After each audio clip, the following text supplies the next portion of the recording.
우리 한 목소리를 합독하도록 하겠습니다. 시편 23편 1절로 6절까지 말씀.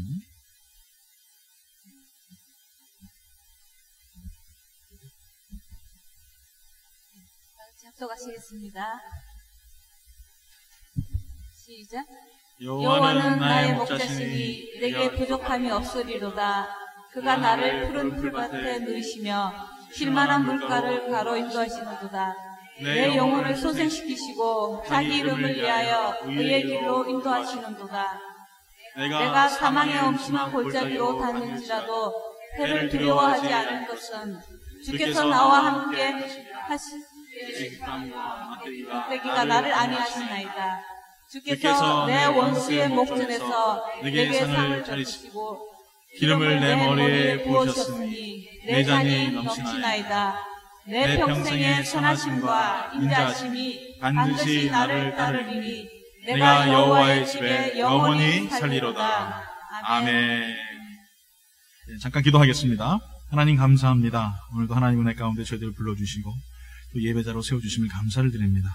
또 하나님 이렇게 우리를 낳아주시고 또 길러주신 어버이의 사랑을 다시 한번 마음속에 새기게 하시고 또 말씀을 통하여서 아름다운 우리의 삶을, 가정을 꾸려나갈 수 있도록 하나님께서 지켜주시고 인도하여 주시옵소서. 예수님 이름으로 기도리옵나이다. 아멘. 다시 한번 우리 인사할까요? 해피 마더스 데이. 옆에 분하고 인사할까요? 해피 마더스 데이 하고 인사하겠습니다. 감사합니다. 오늘 같은 날은 식당 가서 식사 안 하시는 게 좋습니다. 가서 최소한 1시간, 2시간 기다려야 되기 때문에 집에서 식사하시는 게 아마 더 좋지 않을까 이렇게 생각을 합니다. 인도의 민담 하나를 잠깐 소개하려고 합니다. 어느 왕국의 넓은 정원에서 정원사가 많은 원숭이들을 돌보고 있었어요. 그런데 마침 그때 왕국의 축제 기간이라서 정원사도 축제에 참석하길 원했습니다. 그래서 원숭이의 우두머리에게 이렇게 얘기했어요. 자기가 축제를 다녀오는 동안 동산의 묘목들을 물을 잘 주도록, 그래서 이렇게 얘기를 해주고 그리고 정원사가 축제에 갔습니다.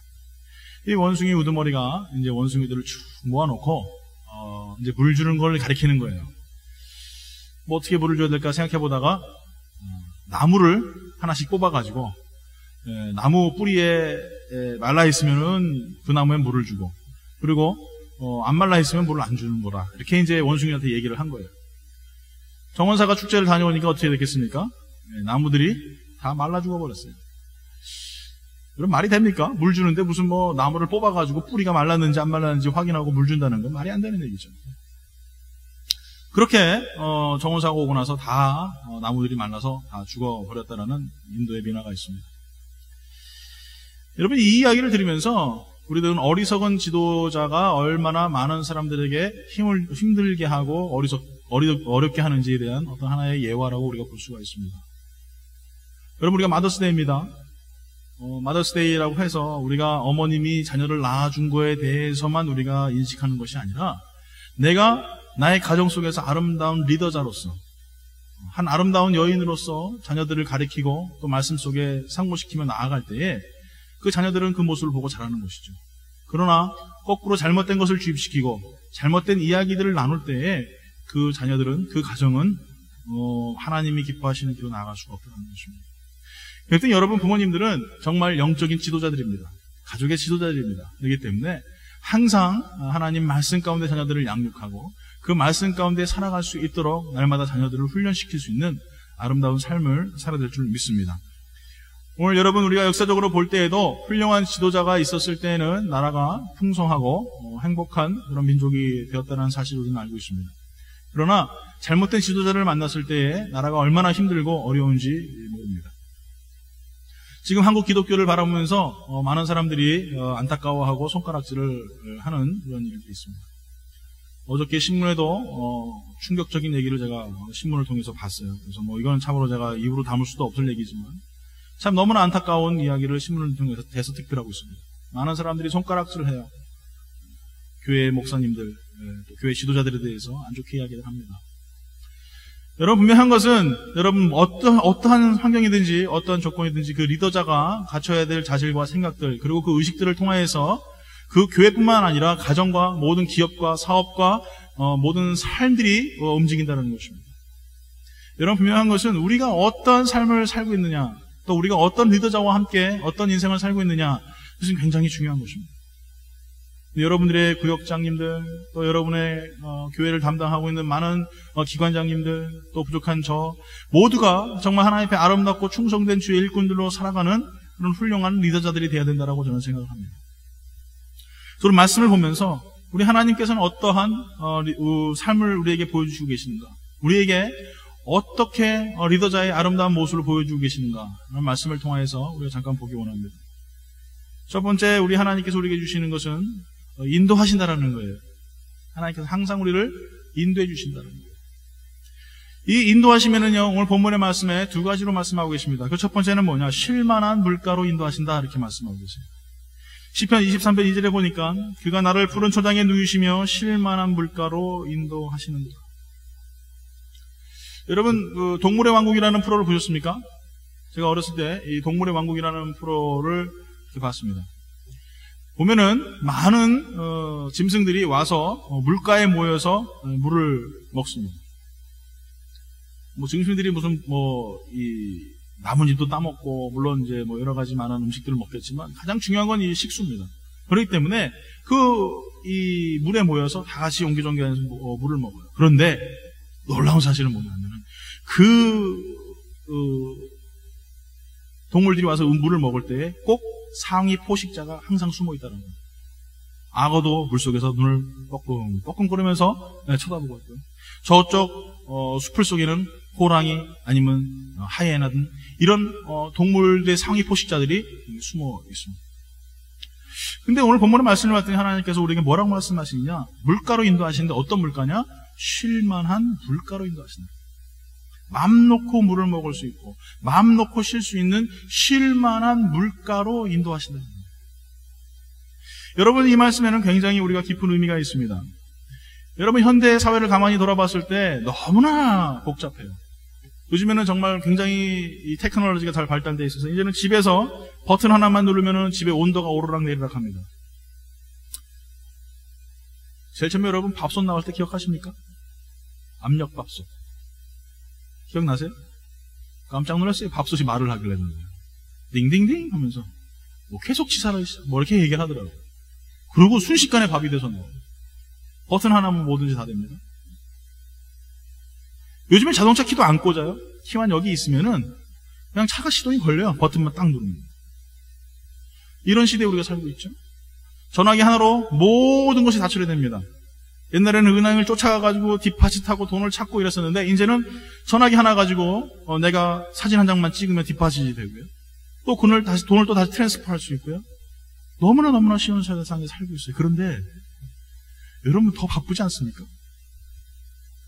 그렇게 쉬운 세상, 편리한 세상에 살고 있습니다. 그런데 더 바빠요. 더 분주해요. 교회 안에서도 마찬가지입니다. 교회에서 보면 우리가 예배드리고 하나님 앞에 안식하고 편하게 쉬고 싶은데 우리는 어느 때는 마르다와 같아요. 너무나 분주해요. 제가 지난주 예배드리면서 느꼈던 감정입니다. 왜 이렇게 분주하지? 너무나 분주했어요. 중요한 것은 우리가 쉴만한 물가로 나오는데 물가로는 나옵니다. 그런데 하나님이 인도하시는 쉴만한 물가는 아니에요. 쉬려고 그곳에 찾아갑니다. 쉬려고 여러분 어떤 분들은 바에 가서 술을 마시고, 쉬려고 어떤 분은 클럽에 가서 춤을 추고, 또 쉬려고 어떤 사람은 마약을 하고, 쉬려고 어떤 사람은 대마초를 하고, 쉬려고 어떤 사람은 자기 시간을 여가를 보내려고 합니다. 그런데 쉬지 못해요. 그것이 현 시대예요. 오늘 여러분 하나님께서 우리에게 뭐라고 말씀하십니까? 쉴 만한 물가로 인도해 주시겠다고 말씀하세요.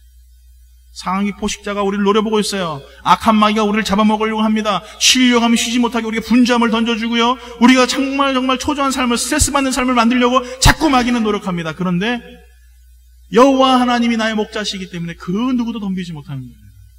거기가 쉴 만한 물가예요. 여러분 예수 믿기 전에 얼마나 바빴습니까? 쉬려고 여러분 많이 가서 여러분 돈도 써보고 해봤잖아요. 지지난주에 우리 여자분들 저기 어딥니까? 칼슨시리에 가서 가서 떼 뺏기고 광 내고 오신 것 같은데, 때는 안 뺏겼습니까? 예. 아, 때는 못 뺏기죠, 거기는. 예. 죄송합니다. 한국 스타일 생각해가지고, 한국 온천 그런 거 때 쫙쫙 뺏기고, 예, 뭐 온천을 가보진 않아서, 저 집사람 딱 갔다 오더니, 안 아프다는 거예요. 할렐루야. 제가 한 30분 거리, 아니, 1시간만 거리만 돼도 제가 매일마다 데리고 가겠어요. 2시간 반, 3시간은 좀 너무 멀어요. 그래서 하여간 갔다 오더니 안 아프다는 거예요. 너무 좋다는 거예요. 와서 물로 막 맞았더니 막 폭포를 막 맞아가지고 여기로 했더니 막 근육이 다 풀렸대. 안 아프대요. 야, 그래서 이제 안 아프겠구나. 웬걸이요? 다음날 또 아파요. 또 아프대요. 여기도 아프고 저기도 아프고. 오래 못 가더라고요. 오늘 사랑하는 성도 여러분, 우리 삶 가운데서 여러분 열심히 인생을 달려나갑니다. 경제성장과 향락사업이 발달해서 도처의 사치성 내저가 붐을 이루고, 여러분 한국은요 도저히 상상할 수 없을 정도 돈만 있으면요 이게 뭐든지 다 해결됩니다. 아주 왕처럼 받들어요. 대형 호텔과 음식점이 우후죽순처럼 막 생겨나고 있지만, 그런 곳에는 잠깐 쉴 곳은 될지 몰라도 영원한 쉼을 주지 못한다는 겁니다. 마태복음 11장 28절 29절 다 같이 한 목소리로 한번 우리 하나 앞에 한 목소리 읽어보겠습니다. 시작. 수고하고 무거운 짐진 자들아 다 내게로 오라. 내가 너희를 쉬게 하리라. 나는 마음이 온유하고 겸손하니 나의 멍에를 메고 내게 배우라. 그리하면 너의 영혼이 쉼을 얻을 것이라. 할렐루야. 그리스도께 나아가십시오. 그분이 우리에게 힘을 주실 겁니다. 바쁜 인생 속에서도, 정말 기도할 수 없을 정도로 바쁜 인생 속에서도 여러분 시간을 내서 기도하십시오. 예배할 수 없는 상황 속에서도 하나님께 시간을 내서 예배하십시오. 그때 하나님이 주시는 참된 쉼을 얻게 된다는 겁니다. 오늘 사랑하는 성도 여러분, 우리 인생 가운데 진정한 쉼을 어디서 찾고 계십니까? 물가로는 가서 물을 먹지만, 그곳에서 쉴 것 같지만, 그러나 항상 스트레스 받고 살아가는 나의 영혼. 그러나 오늘 이 시간에 그리스도께서 우리의 쉴만한 물가로 인도하시는 은혜를 주시겠다고 말씀하신 것입니다. 또 한 가지 우리를 인도하신다라고 하시는 말씀은 의의 길로 인도하신다라는 것이에요. 시편 23편 3절에 이렇게 말합니다. 내 영혼을 소생시키시고 자기 이름을 위하여 의의 길로 인도하시는도다. 의의 길로 인도하시는. 우리가 알고 있는 의가 무엇입니까? 선하고 아름다운 일, 착한 일, 도덕적으로 바른 일, 다른 사람들에게 상처를 안 주고 다른 사람들 아프게 하지 않고 죄짓지 않는 것, 이걸 의라고 얘기합니다. 그러나 그 의는 세상적인 의입니다. 하나님 말씀하시는 의는 예수 그리스도밖에 없어요. 그분만이 의예요. 그분만이 선이십니다. 그 누구도 우리는 의롭다라고 이야기할 수 없어요. 오직 예수 그리스도 그분의 의를 통하여서 우리가 나아가는 것이고, 그분이 가셨던 그 길을 향해 나아갈 때 우리가 의롭다라고 칭함을 받는 거예요. 이것을 뭐라고 말합니까? 칭이라 이렇게 말씀하고 계시죠. 의롭다라고 우리를 칭하신 거예요. 내가 의로워서 의로운 것이 아니라 그분이 나를 의롭다라고 칭하신 거예요. 빌리그램 목사님과 같이 사역을 했던 분 가운데 한국 아가씨가 있어요. 킴 윅스라는 분이십니다. 이분이 한국 전쟁 때 실명을 해서 고아원에 자랐는데, 미군 분을 통하여서 이분이 미국으로 입양을 오게 됩니다. 그래서 인디애나주 대학에서 공부하고 또 오스트리아에서 성악 수업을 해서 훌륭한 성악가가 됐어요. 그 후에 계속 그분은 빌리그램 목사님을 따라다니면서 찬양으로 아름다운 사역을 했습니다. 그분이 이런 간증을 했어요. 사람들은 장님이 나를 인도할 때 저 100m 전방에 뭐가 있다고 말하지 않습니다. 단지 앞에 물이 있으니 건너뛰라고 하고 층계가 있으니 발을 올려놓으라고 합니다.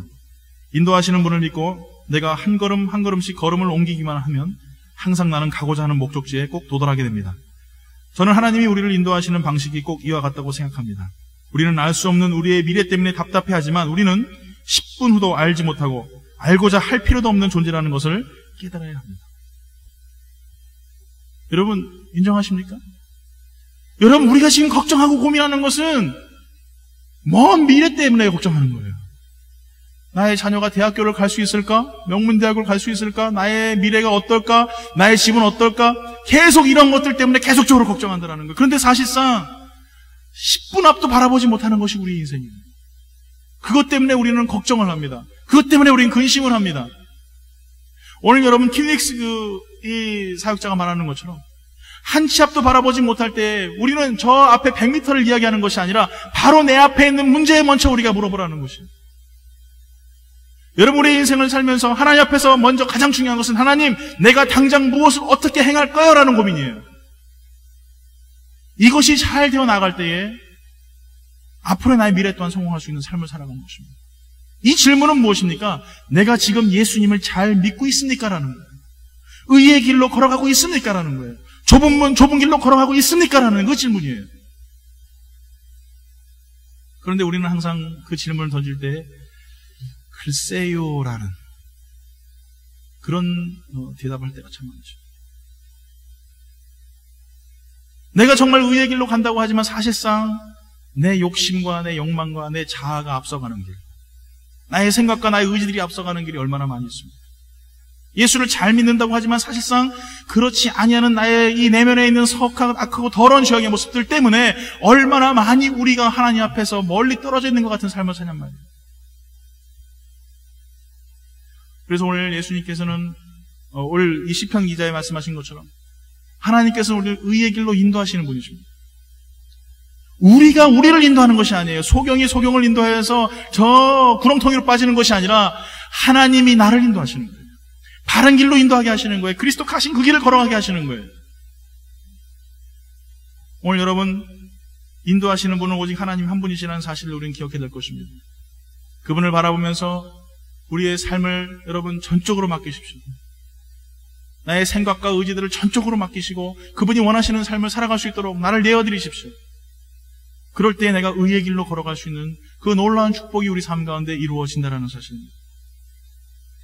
모세나 다윗이나 바알과 같은 큰 일을 이룬 사람들에게 공통된 것은 자신의 능력이 아니라 하나님의 인도하심을 따라 살았다는 겁니다.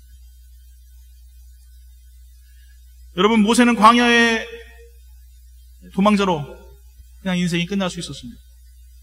또 바울은 유대 율법주의자로 끝날 수 있었어요. 그러나 모세는 이스라엘 백성을 가나안에 이르게 하는 인도자가 될 수 있었던 것은 하나님의 인도하심이 있었기 때문입니다. 사도 바울이 유대 율법주의자로 훌륭한 랍비로 정말 이 유대인들에게 이름을 날릴 수 있는 명성을 가질 수 있는 사람으로 끝날 수도 있었습니다. 그러나 그는 모든 것을 포기하고 하나님의 인도하심을 따라서 그리스도를 향하여 걸어갈 때에 하나님께서 성경에 기록하는 놀라운 위대한 인물로 삼아주셨다는 사실입니다. 여러분, 지금 여러분에게 묻습니다. 여러분, 누구의 인도하심을 따라 살고 계십니까? 내가 주인 되어서 내 목적과 내 생각과 내 의지대로 살아가고 계십니까? 나의 이 뛰어나고 명석한 이 머리로 A, B, C, D 순서 모든 스텝들을 만들어 놓으며 살아가고 있습니까? 물론 여러분, 그렇게 해서 성공할 수는 있습니다. 그러나 오늘 본문에 말씀하고 있는 것처럼 쉴만한 물가로는 갈 수 없습니다. 의의 길로는 갈 수 없습니다. 오직 하나님이 인도하시는 그 길만이 의의 길이요, 하나님이 인도하시는 그곳만이 쉴만한 물가라는 사실을 기억하시기 바랍니다. 또 두 번째로 봤더니 함께 하신다라고 말씀하고 계세요. 시편 23편 4절에 이렇게 말합니다. 내가 사망의 음침한 골짜기로 다닐지라도 해를 두려워하지 않을 것은 주께서 나와 함께 하심이라. 주님께서 함께 하신다. 세상 끝날까지 함께 하신다라고 분명히 예수님이 약속하셨죠. 할렐루야. 세상 끝날까지 내가 너희와 함께 하리라. 이것이 예수님의 약속이에요. 사망은 음침한 골짜기를 다닐지라도 해를 두려워하지 않는다는 것은 해를 당하지 않는다라는 것이 아니에요. 어려움을 겪지 않는다라는 것이 아니에요. 너에게 고난이 없어라고 말하는 것이 아닙니다. 우리가 어떻게 다시 봐야 됩니까? 해를 당하여도 두려워하지 않는다라는 것은 해를 당할 수도 있다라는 것이에요. 그렇지만 두려워하지 않는다라는 거예요. 어려움을 겪고 고난을 당할 수도 있다라는 것이에요. 그러나 그것 때문에 걱정하지 않는다라는 거예요. 왜 그렇습니까? 왜 그렇습니까? 뭐라고 말씀하십니까? 그의 지팡이와 막대기가 나를 안위하시나이다. 할렐루야. 여러분, 이 지팡이와 막대기가 뭡니까? 하나님의 전지전능이에요. 하나님의 전지전능하심이 나를 지켜주시기 때문에 내가 해를 만나도, 내가 고난을 만나도 두려워하지 않는다라는 것이에요. 여러분, 이 큰 축복이 여러분의 있길 예수 이름으로 축원합니다. 여러분, 아무것도 할 수 없는 홍해 앞에서 모세가 뭘 했어요? 이스라엘 백성들에게 이야기합니다. 너희들 다 잠잠하라. 잠잠하라. 시끄러워. 그만 얘기해. 저 뒤쪽에서 지금 애굽 철병거가 쫓아옵니다. 죽이려고 쫓아와요. 앞에는 홍해예요. 더 이상 갈 데가 없어요. 인생 다 끝났습니다. 이제는 나의 모든 것이 끝이구나. 라는 그 순간 모세는 이야기하죠. 너희들은 잠잠하라. 하나님이 행하실 것들을 봐라. 홍해가 갈라져요. 할렐루야. 이게 해를 두려워하지 않는 자의 용기입니다. 여러분, 다니엘을 기억하십니까? 사자굴로 들어갑니다. 억울한 누명을 썼습니다. 거기로 들어가서 살아나온 사람 단 한 명도 없어요. 누가 사자굴에 들어가서 여러분 살 수 있겠어요? 돌문이 닫힙니다. 그가 사자굴로 들어갈 때 어떤 마음이었겠어요? 그건 하나님 바라보죠. 그때 사자들이 입이 봉해져 버려요. 어린 강아지처럼 다니엘 앞에 나와서 어리광을 피고 꼬리를 흔듭니다. 다음날 도문이 열렸어요. 왕이 뭐라고 말합니까? 사실은 내 하나님 너를 살렸느냐? 다니엘이 그렇다라고 이야기하지 않습니까? 하나님이 천지전능하심이 그의 삶 가운데 나타나는 거예요. 여러분, 에스더는 어떻습니까? 당장 내일 죽을 거예요. 근데 뭐라고 얘기해요? 내가 죽으면 죽으리라. 그리고 왕 앞에 나가 고합니다. 역전이 되죠. 오늘 사랑하는 성도 여러분, 우리가 아무것도 할 수 없는 홍해 앞에서, 아무것도 할 수 없는 사자굴 앞에서, 아무것도 할 수 없는 한낱 여인의 모습 속에서 우리가 분명히 알아야 될 것은 하나님의 지팡이와 막대기가 전지전능하심이 그들의 인생을 다스리셨다라는 거예요. 여러분의 인생도 그렇게 될 줄 믿습니다. 옆에 분하고 인사합니다. 하나님의 지팡이와 막대기가 당신이 함께하고 있습니다. 인사하겠습니다.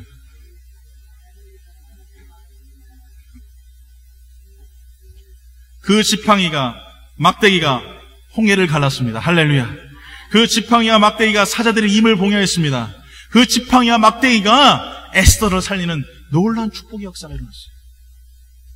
저는 이 죽으면 죽으리라, 사즉사야, 너무나 멋있는, 한 여인이 이렇게 멋진 고백을 할 수 있다는 게 얼마나 감사한지 몰라요. 죽으면 죽을 거야. 그리스도를 위해 죽을 거야. 어저께 이제 열심히 이제 우리 청년하고 학생하고 열심히 이제 꽃을 만들었어요. 그래서 제가 수녀자매한테, 수녀자매 너무 늦었는데 빨리 일 가야 되지 않겠어요? 그랬더니 4시에 일을 가야 되는데 너무 시간이 늦었대요. 그런데 빨리 일 가야지 그랬더니 전화를 하더니 뭐 5시까지인가 5시 반까지 가면 된다고 그러더라고요. 아, 그러다 잘리면 어떡해? 그랬더니 하는 얘기가 이거예요. 뭐 하나님을 하다가 잘리면 잘리죠. 저런 사람 무서워요. 잘리면 나한테 올 거 아니야? 목사님 자꾸 해주시겠죠, 뭐. 오늘 여러분, 그게 믿음 아니겠어요? 물론 제가 뭐 오노한테 뭐 시간 맞춘 거 스케줄을 캔슬하고 뭐 이래라, 뭐 대항해라, 뭐 이런 것이 아니라 정말 무엇이 우선순위인지를 안다라는 것이 얼마나 큰 기쁨인지 모르겠어요. 하나님의 일을 한다라는 것, 그것이 더 우리들의 삶 가운데 더 놀라운 은혜를 주시는 것이죠. 모르겠어요, 여러분. 저는 그렇게 인생을 살아왔기 때문에 항상 비교합니다. 분명히 세상 일을 할 때가 있고 하나님의 일을 할 때가 있어요. 그렇지만 포기하더라도 하나님의 일을 하는 거예요. 분명히 내가 거룩한 주의를 지키지 않고 나가 돈을 벌면은 더 많은 돈을 벌 수 있겠죠. 그런데 안 하는 거예요. 하나님이 기뻐하시지 않으십니까? 잠깐의 내가 손해를 볼지라도 복음을 위해 살아간다면, 그리스도를 위해 살아간다면, 여러분, 에스더의 이 죽으면 죽으리라 사즉사의 이 신앙이 얼마나 강하게 우리 삶을 두드릴 수 있냐라는 거예요. 그때 여러분, 그런 자에게 하나님의 지팡이와 막대기가 여러분 잠잠하겠습니까? 저는 아마 춤을 추며 하나님의 전지전능하심이 나타날 거라고 저는 믿어요. 지금은 당장 손해보는 것 같습니다. 지금 당장은 내가 어려운 것 같습니다. 지금 당장은 내가 실패한 것 같아요. 그런데 그 사람을 통하여 하나님의 역사를 이루신다는 사실입니다. 저는 이런 신앙의 간증이 점점점 늘어나는 아름다운 성도가 됐으면 좋겠어요. 여러분, 그렇게 되실 줄 믿습니다. 그렇게 돼야 됩니다. 아멘. 다윗은 시편 23편을 통하여서 두려워하지 말라고 말합니다. 우리를 보호하시는 이가, 우리를 지키시는 이가 하나님이시기 때문이라는 사실을 이 다윗은 명백하게 이야기하고 있습니다. 이 시편 23편에 대한 얘기는 많은 축축들이 있어요. 목동 때 쓰여졌을 거다, 아니면은 나이가 들어서 신앙의 어떤 간증을 하면서 썼던 거다, 이렇게 얘기하는 분들도 계십니다. 근데 가장 이 추측하기에 가장 좋은 말씀은 뭐냐면, 이 압살롬에게 쫓김을 당하고 나서 마지막에 돌아오면서 하나님 앞에 불러줬던 노래다, 이렇게 얘기하는 것이 가장 좋다라고 이야기합니다. 오늘 사랑하는 성도 여러분, 하나님 우리 주인이십니다. 여러분의 인생을 하나님 앞에 내어드리며 나아갈 때에 여러분 승리하는 삶을 살 수 있게 되는 것입니다. 제가 이제 집에 이제 거의 끝났습니다. 이제 이사도 다 이제 거의 끝났습니다. 98% 이제 끝났어요. 그래서 2%만 마무리되면 다 이제 클리어됩니다. 처음에 집에 딱 들어갔는데 세상에 깜짝 놀랐어요. 여기저기에 막 이 마우스 푸프가 막 있는 거예요. 이 그라지 안에. 그래서 이거 뭐야? 뭐 그라지까지야 뭐 오케이. 근데 저녁에 자는데 다음날 우리 그레이스가 그런 얘기예요. 천장에서 이상한 소리가 안 되는 거예요. 뭐가 푹푹 긁는 소리가 나고 뭐 그런다는 거죠. 에이 설마. 그 다음날도 그러는 거예요. 그래서 뭘 사다 왔냐면 쥐한테 좋다는 약을 사가지고 왔어요. 쥐가 먹고 이제 건강해지겠죠. 그래서 이렇게 했는데 쥐약 앞에 뭐가 확 그냥 또 쥐 마우스 푸프가 막 있는 거예요. 그래도 막 죽은 것도 잡고 막 그랬습니다. 근데 얼마 있다가 보니까 이제 소리가 안 나요. 지금 없습니다. 또 초대했는데 목사님 그래서 안 올래요. 뭐 이러시지 마세요. 지금은 없어요. 걱정하지 마세요. 여러분 처음에는 쥐가 자기 집인 줄 알았어요. 그렇죠? 아무도 없으니까 지 집인 줄 알고 들어와가지고 지 집인 것처럼 실컷 놀다가 여기저기다 응아도 하고 먹을 거 먹고 뛰어놀았는데 집주인 제가 들어가니까 그 다음부터 쥐가 쫓겨나요. 여러분 이 말씀 무슨 말씀인지 아시겠어요? 여러분 분명한 사실은 나의 인생의 주인이 누구냐? 악한 영을 데리고 살면요 주인이 없으면 악한 영이 됩니다. 나를 통치합니다. 지가 하고 싶은 대로 다 해요. 여기저기 오물 싸놓고 다 갉아먹고 집을 엉망으로 만들어놔요. 그런데 주인 되신 하나님이 내 안에 들어오시면 쥐새끼 같은 마귀는 예수 이름으로 물러갈 줄 믿습니다. 내가 왜 불평합니까? 내가 왜 좌절합니까? 내가 왜 두려워합니까? 내가 예수 믿는 것 같은데 향기는 바라지 못하고 살아갑니까? 그것은 주인이 바뀌어있기 때문에 그런 거예요. 내 안에 주인이 없기 때문에 그래요. 그러니까 쥐새끼가 들어와요. 악한 마귀가 들어와서 나를 조롱하고 나를 비웃고 내 욕망대로 내 욕심대로 살아가기에 자꾸 나를 이간질합니다. 괜히 왜 나가 예수를 왜 믿어? 네 능력 있잖아, 네 실력 있잖아, 네 주먹 있잖아, 네 맘대로 살아봐. 잘 살았습니까 여러분? 여러분 잘 쉬고 계세요? 의의 길로 인도하시는 그 복음을 향하여 천국을 향하여 여러분 잘 나가고 계십니까? 오늘 사랑하는 성도 여러분, 그렇다면 여러분의 주인은 하나님이시기 때문인 줄 믿습니다. 그렇기 때문에 우리는 승리할 수 있어요. 오늘 사랑하는 성도 여러분,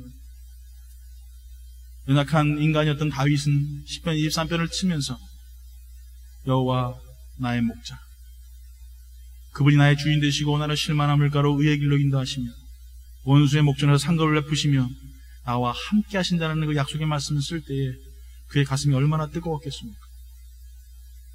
오늘도 인생에 여러분 시편 23편을 쓸 수 있는 성도가 되기를 예수 이름으로 축원합니다. 그래서 날마다 주님, 여호와 나의 목자, 내가 눈물 날 일 만나고 낙심될 일 만나서 그 누구도 나를 위로하지 못하지만 하나님 나를 인도하시고 위로하시는 분이심을 내가 깨달아 나의 가정을 하나님 아름답게 하나님 앞에 드리겠습니다. 나의 자녀를 하나님 앞에 아름답게 드리겠습니다. 나의 인생을 하나님 아름답게 드리겠습니다 라고 고백할 수 있는 아름다운 성도가 되길 예수 이름으로 축원합니다. 신앙의 갈등은 내 안에 쥐가 들어와 있다는 사실입니다. 믿으십니까? 여기 옆에 분하고 인사할까요? 신앙의 갈등은 내 속에 쥐가 들어와서 그렇습니다. 주인 없는 집 두지 마시고 나의 목자이신 하나님 여호와 나의 목자, 항상 고백하며 살아갈 수 있는 믿음의 성도들 되길 예수 이름으로 축원합니다.